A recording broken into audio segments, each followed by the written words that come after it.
একটা শুকিয়ে যাওয়া নদীও আমাদের জীবনের ইন্সপিরেশন হতে পারে।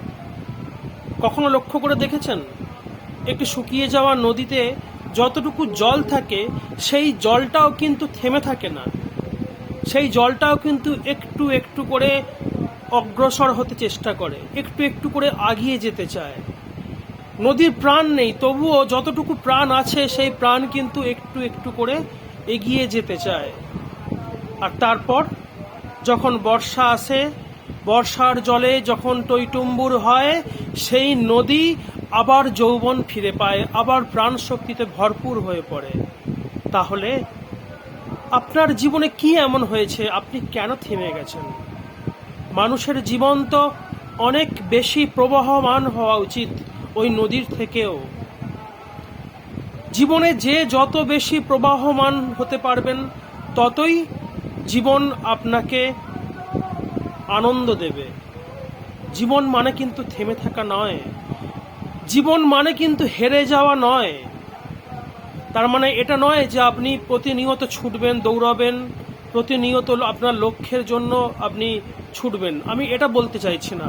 আমি বলতে চাইছি যারা বিভিন্ন রকম সমস্যার মধ্য দিয়ে নিজেকে জড়িয়ে ফেলেছেন এবং একটা জায়গায় থেমে গেছেন, মনে হচ্ছে জীবনে আর কিছু হবে না, আপনাদের জন্য ওই দৃষ্টান্ত কিন্তু ওই শুকিয়ে যাওয়া নদীগুলো।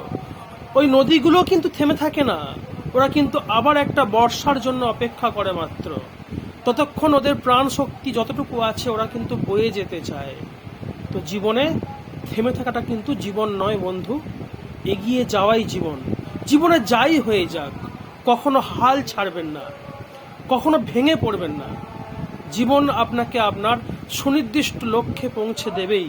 শুধু আপনার মধ্যে চাই সেই সৃজনী শক্তিটুকু, নতুন কিছু ভাবনার শক্তিটুকু আপনার মধ্যে চাই। তাহলেই আপনি নতুন করে জীবনে আবার আপনার উৎসাহ উদ্দীপনাকে ফিরে পেতে পারবেন। বিশেষ করে স্টুডেন্ট যারা আছেন, যারা স্টুডেন্ট আছো, তোমাদের জন্য কখনো হাল ছেড়ে দেবে না। নিজের স্বপ্নকে জয় করার জন্য, নিজের স্বপ্নর পিছনে ছোটার জন্য কখনোই হাল ছেড়ে দেবে না। বারবার সাফল্যের জায়গায় ব্যর্থতা আসতে পারে, কিন্তু বারবার ব্যর্থতার পরে সাফল্যকে পাওয়ার মজাই আলাদা। তাই জীবনে কখনোই ভেঙে পড়বে না, নিজের লক্ষ্যের পিছনে ছুটে চলাই হলো জীবন। ছাত্র জীবন হলো সাধনার জীবন। তোমরা যারা ছাত্র আছো, এখন থেকে নিজের লক্ষ্যের পিছনে ছুটে চলো এবং পরিশ্রম করে চলো। প্রতিনিয়ত কনসিস্টেন্স এফোর্ট দিয়ে যাও, একদিন না একদিন তোমার লক্ষ্য পূরণ হবেই। তো জীবন মানে থেমে থাকা নয় বন্ধু, জীবন মানে ওই নদীর মতো প্রবাহতে এগিয়ে চলা। হয়তো প্রবাহ কখনো কম বেশি হতে পারে, জোয়ার ভাটা যেমন নদীতে আসে, আমাদের জীবনও সেরকমই কখনো জোয়ার কখনো ভাটা আসবে, কিন্তু জীবন কখনোই থেমে থাকা নয়। আসুন, পরবর্তী ভিডিও খুব তাড়াতাড়ি আসবে, ততক্ষণ চ্যানেলটি সাবস্ক্রাইব করুন এবং বেল আইকনটি টিপে দিন, যাতে যে কোনো নোটিফিকেশন চ্যানেলে আপনারা খুব তাড়াতাড়ি পেয়ে যাবেন। সেই সাথে জানিয়ে রাখি, ডিপ্রেশন এবং অ্যাংজাইটি একদিনে আসেনি আমাদের শরীরে। ডিপ্রেশন এবং অ্যাংজাইটি আসে আমাদের লাইফস্টাইল, আমাদের চিন্তাভাবনা সব কিছুর মাধ্যমে।